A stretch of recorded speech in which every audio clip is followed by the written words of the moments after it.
Okay, this is Mike and Michelle, co founders of the Video Matrix that I took a few years ago. It was kind of the genesis of my driving to Tokyo and what I'm doing today. So, what I'm going to share with you next is some old conversations that Mike and I had at the beginning of our first Zoom calls with driving to Tokyo. Pilot or land astronaut, and this is my whole world. I'm just traveling around, just kind of like you guys, almost like you're. That's why this is so magical. This would kind of be, we're doing kind of similar things, and anyway, what would you like to talk about today? Well, no, I like where you're going. I can hear a little background noise. Is that the speaker that's doing that, or is it? It might be a speaker. Let me see what happens. Because I didn't hear it right then and now, so maybe it was just like a little feedback. Let me turn this up. Now the speaker's off. All right, the speaker's off. I don't know. Can you hear my voice still? Yeah, I can hear you a little bit better now, actually. Because it's coming through this phone here. Maybe my headset. Let me see some. I'm experimenting here. Yeah, I can hear you better now, and I don't hear any feedback from my voice. So, how about now? Can you hear my audio yeah. better because I have my headset on? Yeah, and you can probably hear me better too, right? Yeah. And the truck is running too. That's a little bit of noise. I don't know if I turn the truck off. If you're more quiet. You're good. You're totally good. I was just hearing my own voice coming. Okay. I didn't know if that was like the speaker or something, but this is great now, so we're good. And you're recording this, okay? Yep. Okay. Recording. Okay, cool. And let me see if this. Now the lighting, that's dark. I should have this lighting because I have this. This is like a little studio. I have lighting everywhere, all kinds of lighting options. Yep. There's a lot of possibilities here. I like the idea of really getting into this and really fixing this up. Do you know how, like, when you watch a television program with, let's say, one of the guys that has their radio program, and they have their radio studio, but they're broadcasting it on TV too. So you see all the microphones, and you see all that. And he's sitting at a radio studio microphone, and that's the location. And there's all the stuff in the background. I could do the same thing with this truck because I have this truck 100% of the time. So I'd like to really start moving in that direction. So this is a step. My point is, this is a step towards doing that. Because we're doing the Zoom call on location, your location and mine. And we're both going to be portable, we're both going to be mobile, you're going to be moving around. And there's a point I may decide just to do over the road instead of the dedicated. So I'll be just like you, I'll be moving around in different locations. Like I'll be in Colorado, and I'll be in Portland, and I'll be in Oregon, and now, that kind of thing.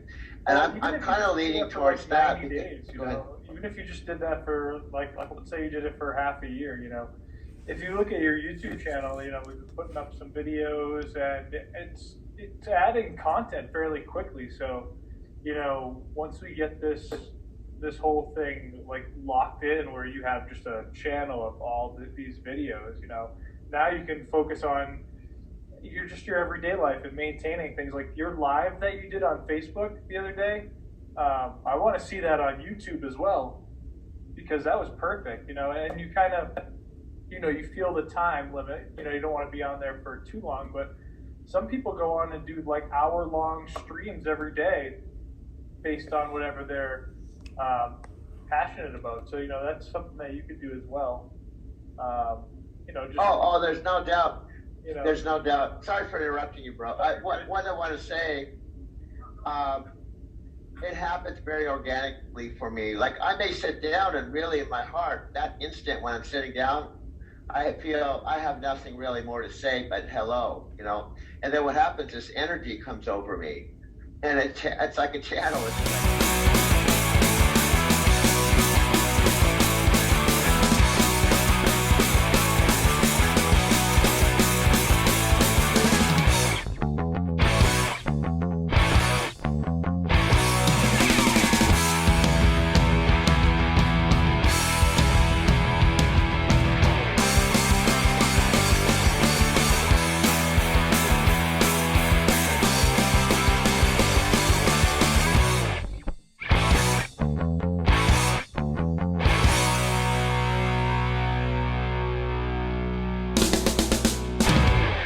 I have just went to Costco with my old brother. I've known Freddie probably 27 years, and we both met when we both were taxi cab drivers. And actually, I went over to being a limo driver first, and then he followed me. Now he's the PhD of the DIA limo drivers.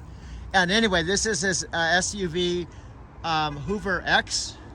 And he's willing to. I just bought a really cool 65-inch TV for my new Lodo apartment, and I let Freddie tell you it used to be his apartment. And he's going to be a part of my videos, because now instead of being all over South America, he just came back from being in South America about 6 months, and I was talking to him while I was in Encinitas, and now we're finally together setting up shop here in Denver. Right on. It's nice to have Doug back in Colorado after 15 years since he left us out here.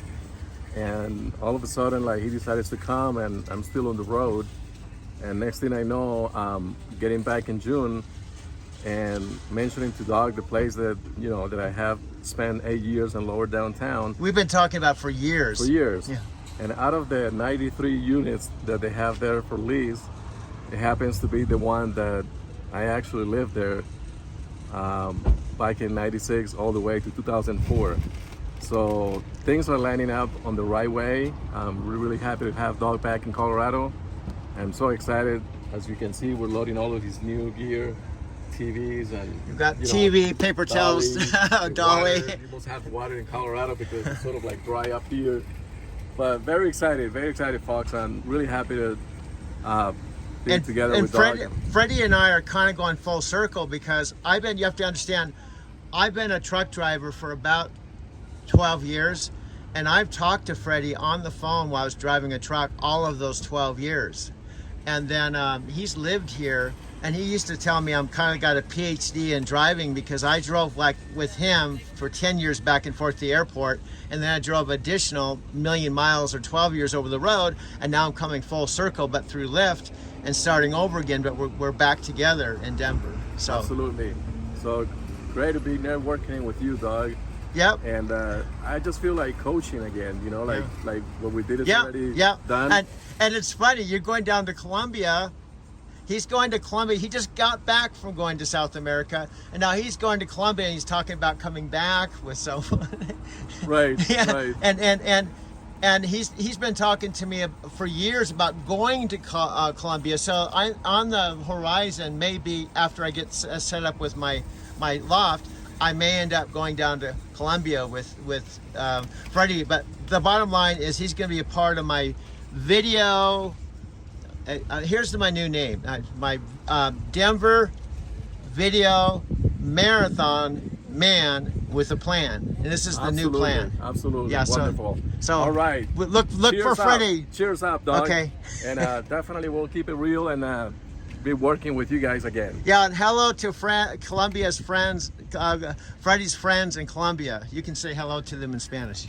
Hola amigos, aquí ayudando al amigo Doug con sus cosas que ha comprado para su asesorarse con su apartamento y empezando un nuevo capítulo en nuestra amistad.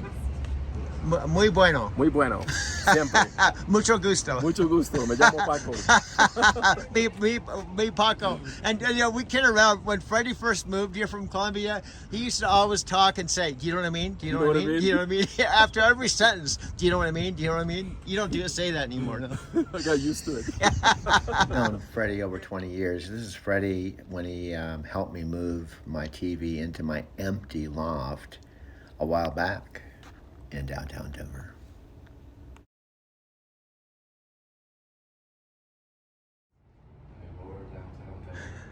You filming me as well? Yeah. Right on. Yeah, I'm filming Freddie. I wanted to tell those that may see this, Scott Warner in Las Vegas, Yuki in Japan, Robert, my ex-truck driver friend, not ex-friend, you were still my friend, but my co-driver. This is Freddie inside his apartment, and the backstory, we mentioned this before. Freddie was living in this apartment back in the day when I first met him, when he was a taxi cab driver, and he was living in this. He moved in 1996. 1996. August 1st, 6 a.m. I was the first tenant to move into the First apartment. tenant, and then he lived here 8 years. And I used to come and visit him while he was living here. Yeah. And then he moved away. And then coincidentally, I got this same unit out of 93 units here years later. And he and I have been talking. When I was driving a truck, we've been talking back and forth. One day, let's see, maybe someday when you retire, you could move down here. And I kept doubting. I said, are you sure? Can we make it happen? I don't know if it will. And it happened. I applied this last Friday. It's now Tuesday. I got in yesterday, Monday, and here we are. Perfect. Yeah. Thank you, Doug, for making it happen. Yeah, now it's cool. Freddie can come and visit me in his old apartment. And sleep over. Yeah. Nice. He's going to come down and have a few beers and we'll watch football games. And he can take the train he's way out near the airport, so he can take the train for about $10. It drops him off right here a block away, come and watch a football game, hang out, and go back home on the train. Yeah. Yeah. Go.